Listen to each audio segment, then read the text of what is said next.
We are back here on the Analytical Iowan podcast. It is Saturday, May 30th, and we've got a lot to talk about because there's always a lot to talk about. Now, I got quite a few stories lined up here. I don't know if I'm going to get to all of them, um, but let's just get into it and we'll see what today brings. Uh, so, yesterday I did a story talking about how a group of judges asked a federal judge in Florida to reopen Donald Trump's $10 billion case for further scrutiny. A federal judge in Florida has agreed to reopen Donald Trump's bid to sue the IRS for $10 billion, siding with interveners who said a settlement to create an anti-weaponization fund tainted the case. This all comes again from the Hill. The Department of Justice and Trump agreed voluntarily to dismiss his suit against the IRS in exchange for the creation of a $1.776 billion fund where those who claim they have been aggrieved by the government can seek payouts. In doing so, Trump and the DOJ effectively sidestepped U.S. District Court Judge Kathleen Williams. Williams on Friday has agreed to reopen the case for review. Quote, she wrote, quote, the non-party movements explain that although there is no settlement of record in this matter, public documents and announcements indicate the dismissal of this case was premised on a purported settlement between the parties. In turn, movements submit that the settlement is a product of collusion and is itself a fraud on the court, end quote. Now, the way I understand it, and again, as I've said before, I'm not an attorney. Basically, she is saying that as she was getting ready to ask questions about how the DOJ can sue the IRS on behalf of a president who oversees both departments, is ridiculous, right? Like she's saying, wait a minute, you guys dismissed this case, but publicly you were saying you've come to a settlement agreement. And part of that settlement also included that amendment part that came out the day after that they tried to do very quietly, where Todd Blanche said, well, yeah, in addition to the money, the IRS is also forever barred from looking into Donald Trump's taxes, and everything is dropped. All audits and everything are dropped for Trump, Trump's family, Trump organization, all of it. Now, in reopening the case, Williams largely returns it to where it was before the parties alerted the judge that they would be dismissing the case and starting the fund. The move set off a firestorm, spawning pushback even from congressional Republicans who have sponsored litigation to ban the fund, asserting Congress gave no authority to start the fund. There are congressional Republicans who do not want to pay out that money, but they're still pissed that the judge is doing this. I wonder why. Could it be that they want to only be performative in their feeling here and just say, well, yeah, we don't like it, but we're going to just let it ride because it's Donald Trump? Democrats have also blasted the fund, saying it will be used to funnel money to Trump's allies, including those who condone actions like January 6, 2021 attacks at the U.S. Capitol, and otherwise back claims from those who were rightfully prosecuted. In addition to the fund, Todd Blanche later signed the addendum that I was talking about that precluded the IRS from reviewing Trump's prior tax returns. Previous reporting said Trump could owe as much as $100 million following audits for prior year returns. See, that's what this big thing was about. It wasn't so much about getting him the $10 billion as much as he wants that $10 billion because, like all true billionaires and narcissists, he thinks he deserves all the money. He also wanted to not pay the government. He's notorious for not paying his bills. Now, 35 former federal judges argued the original case violated the conditional requirement for parties to be truly adverse in court suits. Williams wrote, quote, the non-party movements advanced grievous allegations that the plaintiffs voluntarily dismissed this litigation solely to avoid judicial scrutiny of a lawsuit that was collusive from the start and was only filed to provide the imprimatur of legality for an unlawful settlement. They point to the fact that the settlement in question includes a 3-paragraph addendum that purports to forever bar and preclude the United States from pursuing claims that would have otherwise been asserted against plaintiffs, and highlight the fact that the defendants did not even try to defend against plaintiffs' claims, despite their active opposition to nearly identical claims in other litigation. End quote. The order from Williams launches a new inquiry directing both Trump and the DOJ to again file briefs to explain charges of collusion and whether the parties are truly adverse, as well as to whether the case should be reopened because the court was a victim of fraud. Now, those are serious allegations. And while the judge only has limited abilities, one of the things, and it's not mentioned in this article, one of the ways the judge can deal with this is when it's opened back up. It could end up with some kind of contempt proceedings. The judge can also refer attorneys on both sides that were responsible for this. And by both sides, I do believe the IRS was also being represented by the DOJ to the bar for possible disciplinary action. You may remember that one of the things when it came to the 2020, all of his election fraud claims, several of his attorneys, including Rudy Giuliani and a couple others, I don't think it was Alina Habba, but there was a couple others who lost their law license due to the bar association agreeing that there was judicial or attorney misconduct, not judicial misconduct. So that being said, the fact that this judge is looking back into the case now, I had heard in a different article that wasn't included in this one from the Hill, that not only did the judge bar Donald Trump from, or not only did they reopen this case, but they also barred the creation of the fund temporarily while this plays out to see if there was any sort of fraud on the court or any sort of collusion. So that is not the good news Donald Trump wanted. That is one of the first of many losses that he has had. Well, he's had several this week. That is one of the bigger ones. It's going to become as an embarrassment. I can't wait to see how he reacts to this in the coming days. Now, continuing with court losses for a minute, he had another loss. Judge blocks Kennedy Center closure and Trump renaming. A federal judge on Friday blocked the rebranding of the Kennedy Center to include President Trump's name and ruled officials improperly voted to close it starting this summer. U.S. District Judge Christopher Cooper sided with Representative Joyce Beatty, I hope I'm saying that right, Democrat of Ohio, an ex member of the Center's board, who challenged the remaking of the storied performance arts center in the nation's capital. Cooper said in his ruling, quote, "The Kennedy Center's organic statute makes it crystal clear that the center is to be named for President Kennedy. It cannot bear any other formal name or public memorial based on the board's unilateral say-so. Congress gave the Kennedy Center its name, and only Congress can change it." End quote. Now, that's what I said at the time when he put the name on there. That name change has to come from Congress. Now, Donald Trump had appointed everybody on that current board. They got rid of all of the old board in favor of doing it this way.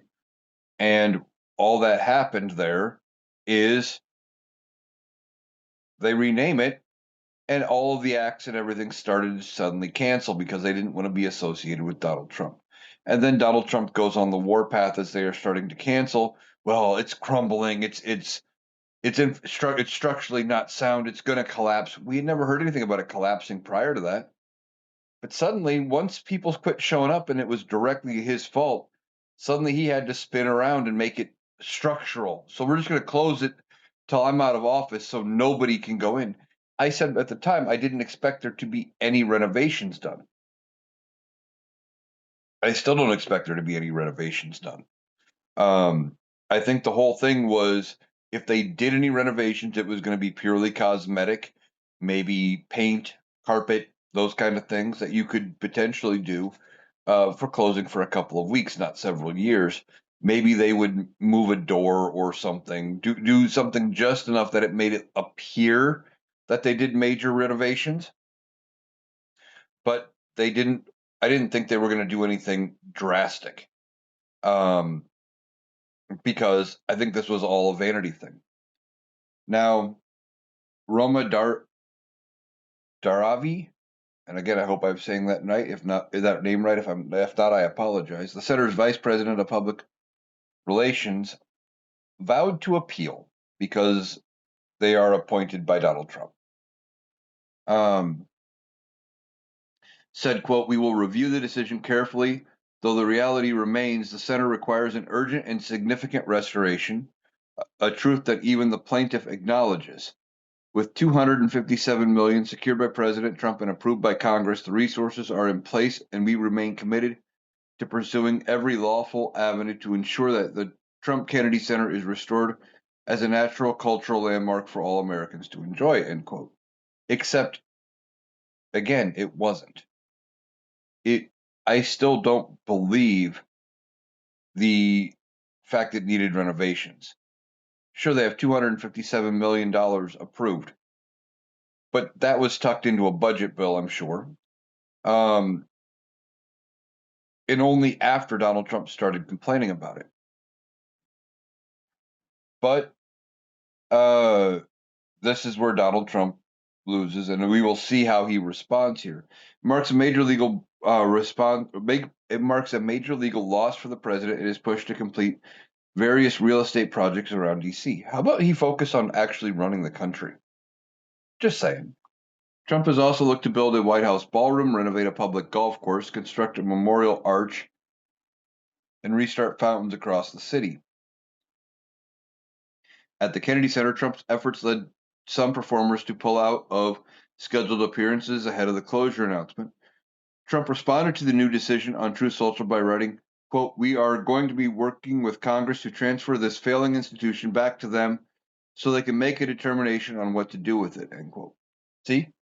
He's backing out of it. Nope, I'm done. I'm done. I tried. Throwing his hands up. He's walking away. Oh, not my problem.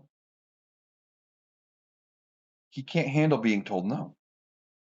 Workers added the president's name to the building signage late last year. Judge demanded it removed within 2 weeks. His order also blocks a unanimous March vote by Trump handpicked Kennedy Center board for a 2-year closure and renovation plan. It was set to begin this summer. Though Cooper's ruling blocks the closure, he made clear that workers can still carry out necessary maintenance and repair work. He also said the institution can still potentially close if the board follows the proper requirements. Quote, "The court is not persuaded that the closure is categorically unwarranted or impermissible, struggling a little bit there, under the U.S. Code. The court's preliminary injunction thus does not bar the board from reconsidering the closure issue in a prudent manner," end quote. In a separate lawsuit challenging the closure, however, Cooper sided with the government by declining to immediately intervene. Now, that was brought by a preservationist group. In that case, the same judge wrote, quote, "The court also encourages the defendants to consider voluntary consultation and review with relevant historic preservation and regulatory authorities, even though it may not be legally required. After all, no one should dispute the importance of renovating the Kennedy Center in a manner that benefits its historic pedigree and honors President Kennedy in a most thoughtful way possible," end quote. So, again, this judge is handling 2 separate cases when it comes to the Kennedy Center. In the first one, brought by historic preservation group, said, yeah, we're not going to stop them from doing the renovations. We're going to encourage them to work with you to make sure that they follow guidelines that are set forward and that you do things the right way. But we're not going to require it. Now, in this one, he is saying, hold on, we're going to put a pause on the renovations temporarily. And you have to go back and relook at how you authorized the closure because there were some issues, including certain members. I believe it was this same person who brought the lawsuit. I could be wrong. There was a member of the board, though, who said during that meeting, it was a Zoom call meeting, that their microphone was muted and they were not allowed to unmute or speak or vote to make sure it was a unanimous vote. As well as forcing Donald Trump to take his name off of it. And see, Donald Trump's already ready to wash his hands of the project. It's what you expect out of narcissists, but he's got his hands in so many things. It's not surprising that some of it, gets to be too much for him. And you're going to see him do this more and more as courts are pushing against him, just like we were talking about with that slush fund. It wouldn't surprise me if at some point, if he doesn't win the initial appeal or something, if he says, well, I'm just going to go back to suing him. That's fine. I'll just take the suit back up. He's got to always come out as the tough guy, as the guy on top, and try to spin the story to fit his needs. Now, keeping with the renovation theme, Trump defends revamp of reflecting pool. It was a disgusting, garbage-strewn dump. We've talked about his work on the reflecting pool before. President Trump on Friday defended his administration's renovations of the Lincoln Memorial reflecting pool, taking aim at media coverage that has been critical of the project. He said in a Truth Social post, quote, "Finally, we have professionals doing the right job for a tiny fraction of the money that has been spent, and the failing New York Times continues to demean the work of these wonderful, talented, and proud construction professionals that are bringing this over 2,000 long foot pool, the largest in the world, back to life," end quote. See, there's the problem. What they're doing is they are painting it basically swimming pool blue. They're calling it American flag blue, but it's a shade of blue like you would find in swimming pools to make it reflect. And that's not what it's supposed to do. The reflecting pool was supposed to be, it had a dark gray base, more like a mirror back. So the water would naturally work as a reflection. Remember the iconic images you would see all over the place, looking down the reflecting pool, where you would have the Washington Memorial and you would have its reflection in the water. I don't know that his revamped color scheme is going to allow for that. And they are probably going to have to spend lots and lots of money draining it and doing this all over again to fix the damage that was done. Not to mention, as he went to go check it out, they drove the presidential motorcade through the reflecting pool, reportedly doing some damage in the process. This is the most unserious administration we've ever had. But I think one of the problems and one of the reasons why they are having to deal with this, well, it's twofold. One, the people around him absolutely refuse to tell him no about anything. They refuse. They don't want to tell him no. And they don't want to correct him when he's wrong. And I think when he thinks pool, the word pool to him automatically means swimming pool. Like, I mean, he has shared AI images of himself and other members of his cabinet using the reflecting pool like a swimming pool. At least I think that was his account that shared it. I know I've seen the AI images. The president included screenshots of social media posts in which Interior Secretary Doug Burgum accused the news outlet of ignoring the facts in its coverage of the renovation project. Trump has previously lashed out at the New York Times for covering the increase in the project's estimated cost and length. Well, he's always lashing out at the New York Times because the New York Times is calling him out on his bullshit. And they have for a long time. Now, Trump previously lashed out at the New York Times for covering an increase in its cost and length. He originally told reporters the overall budget updates was 1.8 million, but that price hiked up to 13.1 million. $13 million. And it was in a no bid contract to people he knows, but he claims he didn't know anything about them. But apparently, these people have done work at his swimming pools before.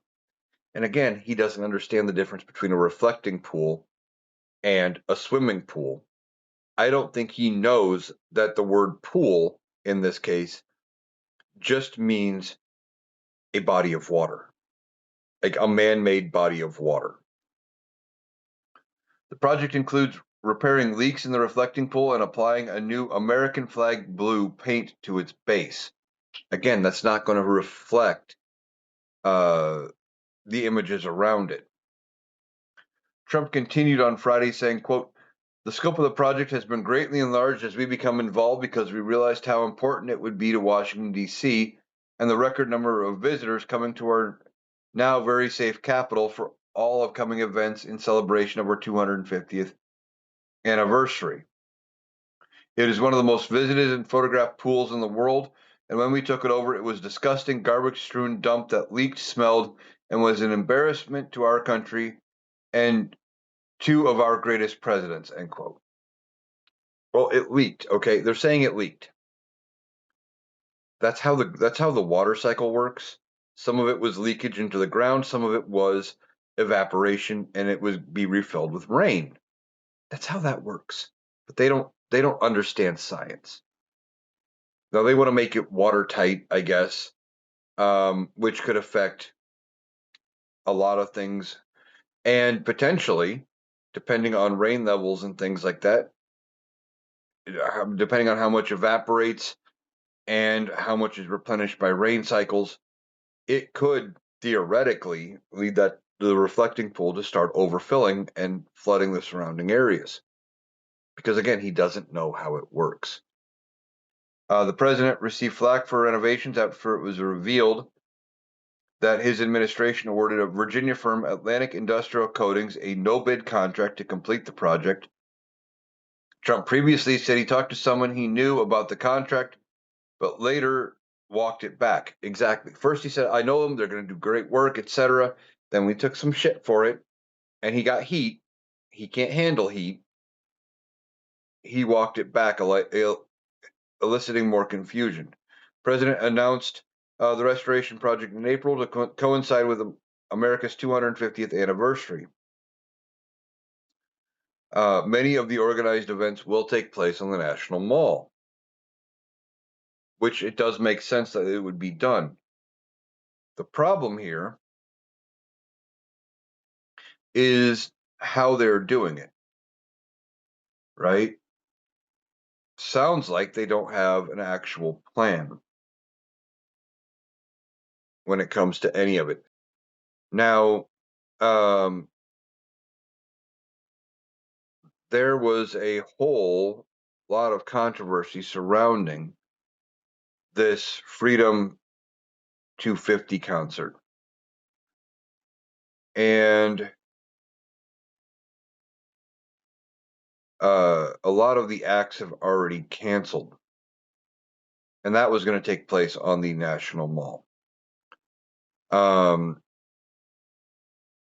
So now we will see what he decides to replace those acts with. Almost everybody that was scheduled to appear, except for I believe Kid Rock, Vanilla Ice, and Milli Vanilli, have canceled. Less than 1/3, or I guess at 1/3 of the acts that were there remain. All right. Moving on. Um, Here's something we don't talk about very often. Now, Donald Trump has tried to say numerous times that he's going to be releasing all of the UFO and alien files. But the White House did something that is juvenile at best.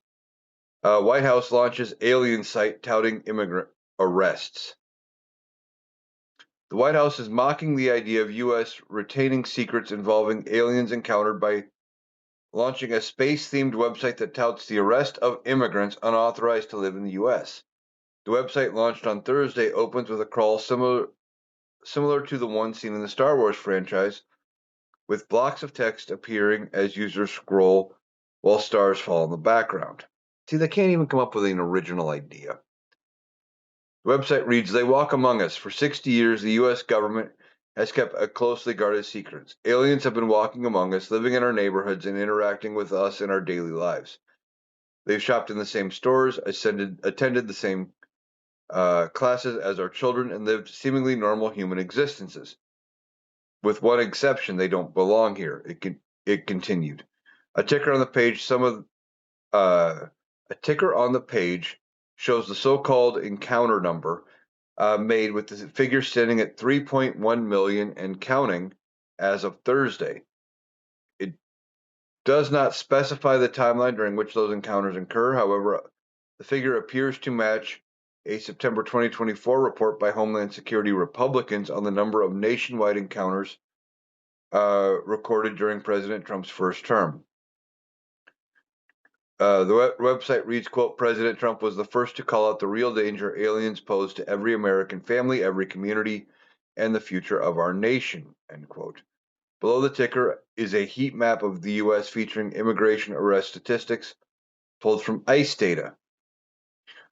Users can search by specific cities and states to find details on the total number of arrests in the area and when, the countries of origin of the detainees, and the alleged criminal charges or gang affiliations associated. The website also included a link to the online ICE tip form where people can report what the White House calls suspicious aliens. The White House draws intrigue in March when it quietly registered the domain name alien.gov and aliens.gov, with which some suspecting it could be related to Trump's push to release UFOs and extraterrestrial life photos. It teased the website's launch on Twitter on Thursday afternoon with a 14-second video of a searchlight scanning what appeared to be a crop circle imprinted with the word loading. Department of Homeland Security, which houses ICE and Customs and Border Protection, has moved aggressively to execute on Trump's campaign promise to remove millions of people who are living in the country illegally through mass deportations. The escalating tactics of officers participating in those enforcement operations have drawn widespread scrutiny and prompted a record-long shutdown of the government. Yeah, because they're acting outside the law. They're not giving people their due process. And this whole thing is dumb. And this whole aliens.gov or alien.gov tactic is Donald Trump all over. It's bully tactics, right? They're trolling the American people, saying, "Well, see, we found proof of alien life, but instead of being actual extraterrestrials, like little green men or little gray men or whatever you want, whatever color or shape you want to associate them with, it's all about immigration and trying to show the dangers of people who are different living among us. It's racism at its core, uh, and this is the type of nonsense that you get when you elect such an unserious administration. Nobody in this administration is serious about what they do. Not a one. And by them putting this out there, they are effectively just showing how juvenile they are. And they're trying to convince people to stay away. They want to convince the anybody who wants to come to this country basically to not do it. if you don't come from certain parts of the world, if you're not the right skin color, don't even try immigrating. And if you come here undocumented and you get caught, well, we're just going to put you up on this alien's website. Now, it didn't sound like you had actual mugshots or any video of people being arrested or detained, but we also don't know that any of the information was uh, accurate. Remember, Kilmar Abrego Garcia, who did have the charges against him dropped. But when they tried to deport him, they tried to say that the 4 tattoos he had on his fingers were gang tattoos, and they tried to make it out that those meant and that those were signs for the MS-13 gang. And it turns out none of it was true. So just because they're claiming that these people are gang related does not make it actually factual. All right, moving on to Iran.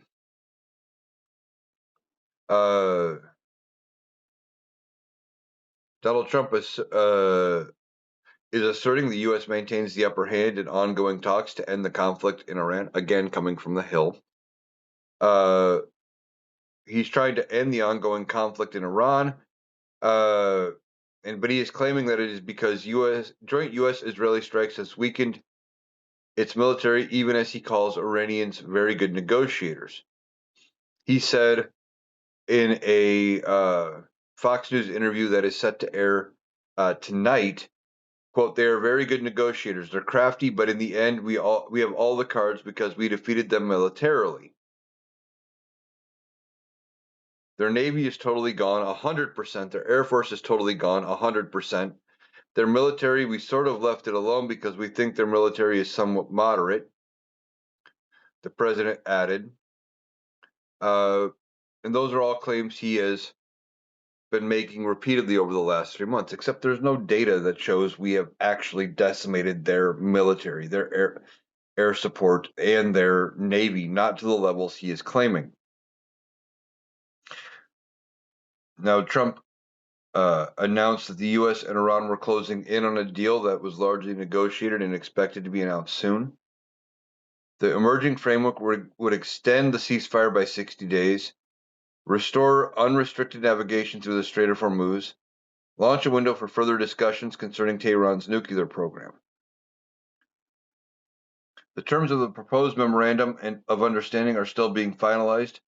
Vice President Vance told reporters on Thursday, with nuclear enrichment among the major sticking points. Trump and his administration have asserted from the beginning that the core objective was ensuring Tehran does not obtain a nuclear weapon. But Iranians have been historically resistant to constraining their nuclear program. But we had a nuclear deal. Donald Trump ripped it up during his first term. It was signed by President Obama. Donald Trump claimed it was a roadmap for them to get a weapon. Except it wasn't. It was a guarantee that they wouldn't develop one for a number of years. I think it was like 30, something like that, and it gave room to be negotiated later. Now, Iran withdrew from scheduled talks with the U.S. last June, following deadly Israeli airstrikes that targeted its nuclear scientists, ballistic missile sites, and top enrichment facilities. That same month, the U.S. bombed 3 nuclear sites inside the country. Donald Trump says in this interview, quote, "If we didn't hit them with the B-52 bombers 9 months ago, last June was almost a year ago. But anyway, they would have a nuclear weapon right now, and it would be a whole different story." Again, he just makes shit up. I don't think he's got a grasp on how long it's actually been. Neither Trump nor Iran's supreme leader Khamenei has signed off on the latest tentative deal, which would mark the biggest breakthrough toward a permanent end to hostilities since the conflict began at the end of February. Meanwhile, tensions continue to flare in the Gulf this week after U.S. forces launched defensive strikes targeting Iranian missile launch sites and boats that were attempting to lay mines into the water.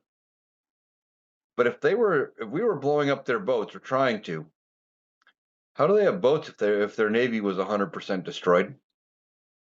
See, doesn't make sense. Donald Trump just says shit.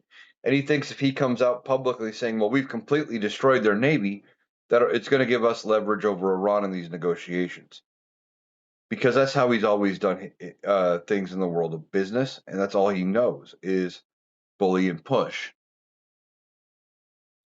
Tehran targeted Kuwait with ballistic missiles that were successfully intercepted.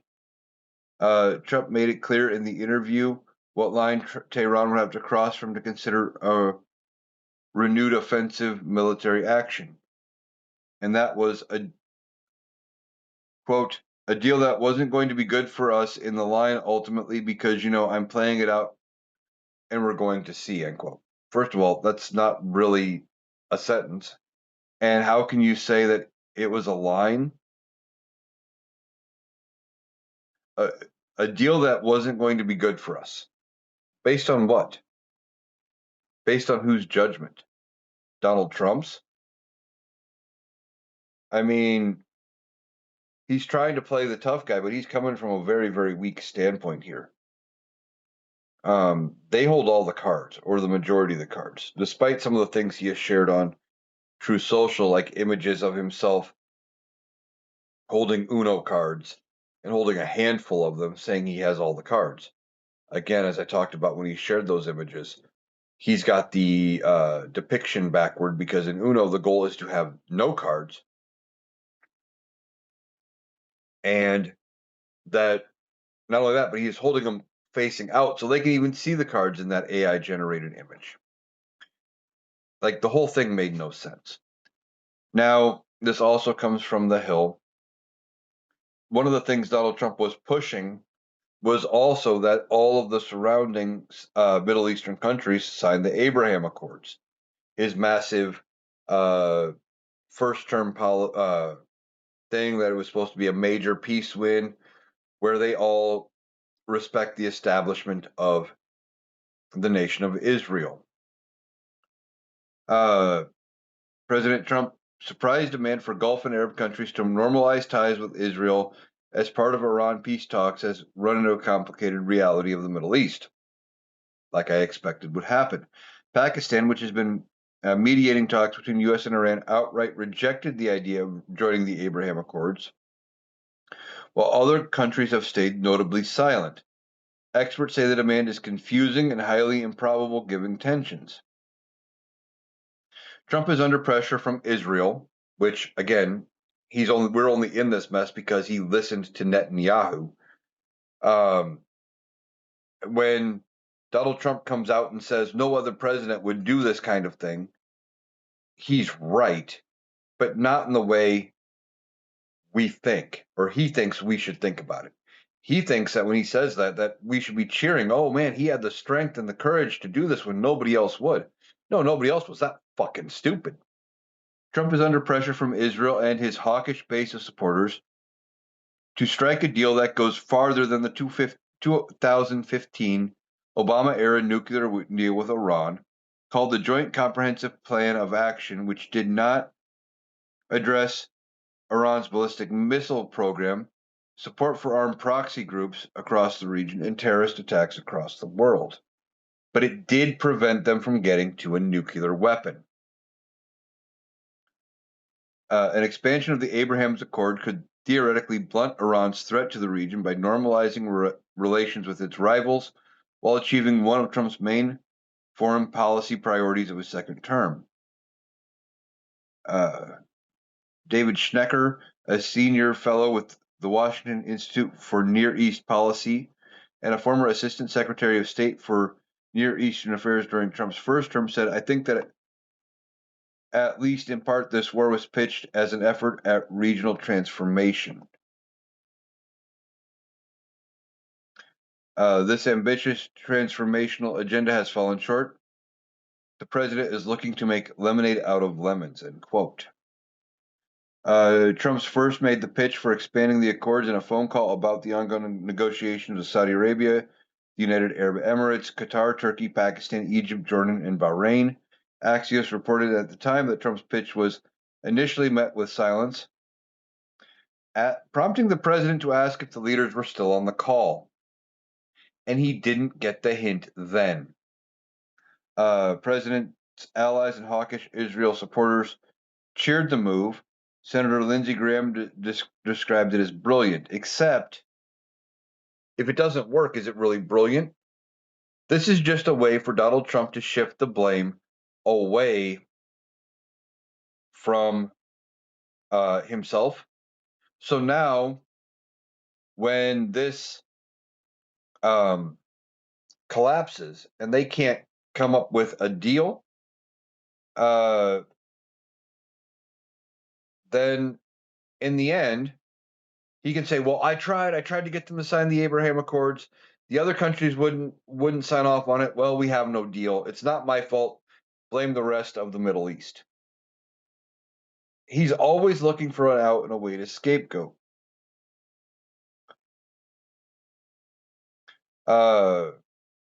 Okay. Moving on. Scott Bessent blasts a Washington Post report on Donald Trump appearing on the $250 banknote. We talked about that yesterday. Treasury Secretary Scott Bessent was the latest host of the White House press briefing, where on Thursday he took aim at reporting from the Washington Post about a planned commemorative $250 bill with the President Trump's face on it. He said, while flipping through a printed out article, quote, "I don't really understand this Washington Post article, but who is here from the Post?" Uh, and then when the reporter identified themselves, he said, quote, "Terribly written, terribly edited." Because basically what it says is that the Treasury is following the law and that we've created the bill and that it's up to Congress. I don't really understand what the story was. End quote, he said. The Post reported Thursday that Trump officials have moved forward with designing a 250 commemorative bill with Trump's face on it and signature, including the Treasury Department. Bissett was asked about the $250 bill several times throughout the briefing. He pushed back against Caitlin Collins, who asked about the Treasury Department appointees who have urged the staff at the agency's Bureau of Engraving and Printing to be ready with prototypes. He said, "Yes, of course, but we are prepared for everything if it gets passed, just like we were ready 6 months in advance for the One Big Beautiful Bill tax guidance. We have to prepare in advance. You can't draw something up the day before." End quote. When pushed on whether he thought Trump's photo on the bill was a good idea as Americans are struggling to afford gas and groceries, Bissett said it's bifurcated. "Do you think we should have a 250th anniversary celebration?" he asked back. And Collins said the celebration was happening anyway, but he shot back that it wasn't. He said, "It's happening because it's being funded by private citizens, by the federal government, by state governments, by municipal governments to celebrate our country. And I don't think there's anything untoward about having the President of the United States on the 250th anniversary bill," he said. Except, as we talked about yesterday, it's illegal. Since 1866, there have been federal laws that say no living person can be depicted on any banknote. So where's the confusion? You just want to bow down and kiss Donald Trump's ass and make him feel special because he made you Treasury Secretary and he put you in your place of some power, and he demands ultimate loyalty, and this is what he gets out of you. This whole situation doesn't need to happen. And like I said yesterday, if they are legal tender, then who's going to actually carry them? Now, if they are a 250th commemorative collector's piece, and if they are clearly marked not legal tender, that's a different story. That is entirely different. That becomes a shelf piece. Now, that is similar to the gold dollar things that they printed a while back, that had a whole bunch of implications. They weren't really gold, it was like gold leaf. And I remember that a bunch of Donald Trump supporters were trying to uh, spend them like they were real money, and they weren't. Um, and they were upset. The whole thing is we don't need it. And the 250th anniversary celebration is going to go on um, whether we have a Donald Trump bill or not, whether we have a concert by any of the supposed Freedom 250 groups, opening acts. Remember, that was a whole thing set up by a separate committee outside of the one Congress approved to handle the 250th anniversary celebration. Donald Trump is trying to make the 250th birthday celebration all about himself. It is ridiculous. And he's got the people around him uh, trying to uh, back it up or, make it normal. Now, this comes out again from the Hill No Kings movement planning nationwide event on Trump's 80th birthday. There is plans for a nationwide event for No Kings set for June 14th, which is Trump's 80th birthday. Um, the movement's website says, quote, the next 250 starts with us. As Americans approach its anniversary about what story we tell, we can let strongman politics and corruption define the moment, or we can make the story of America about people coming together across race, background, identity, belief, community to defend our rights and build a future rooted in people's power, end quote. Also said, quote, on June 14th, we rise up, we sing out, and we keep organizing, end quote. A 90-minute concert in New York City has been planned to headline the event. The Rise Up Sing Out concert is set to take place at the Town Hall in Midtown Manhattan and is scheduled to feature performances and appearances by Sasha Allen, Bette Midler, Patti Smith, Rufus Wainwright, along with Jane Fonda and liberal commentator Joy Reid. The Committee for the First Amendment, a Hollywood-based advocacy group that Fonda restarted in October, is sponsoring the concert. The No Kings movement is also holding 18 watch parties in 11 different states for the event. Rise Up Sing Out is about reclaiming patriotism as something inclusive, participatory, and rooted in the care for one another, not power pageantry or one person in the spotlight, the movement website adds. This would be the fourth No Kings protest um, that has happened. Now, three sets of No Kings protests, which were different than what is planned on June 14th, have occurred. The first one took place June 14th, 2025, which was his birthday last year, his 79th birthday, as well as the U.S. Army's 250th anniversary parade in D.C., which wasn't about celebrating the Army, it was about celebrating Donald Trump. The movement again held protests in October and March. Two very progressive organizations, 5050, 50501 and Indivisible, are involved in organizing the demonstrations along with other partners around the country. In October, Trump rejected that he was a king. He told Maria Bartiromo, they're referring to me as a king. I'm not a king. He told host Maria Bartiromo on Fox News this Sunday morning, referring to the protesters. On the same day as the upcoming event, the UFC will hold several fights on the south lawn of the White House, and they are constructing a temporary octagon on the White House grounds. So there's going to be another No Kings protest on Donald Trump's birthday. It's going to be massive, and I can only imagine what his reaction is going to be. Now, he thinks there's going to be like tens of thousands of people showing up to watch this fight, but it's not going to be that big, and there's no way it can be with security concerns for trying to get um, everybody approved to be on the White House grounds and in that proximity to the president, et cetera. I don't think it's going to be nearly that big.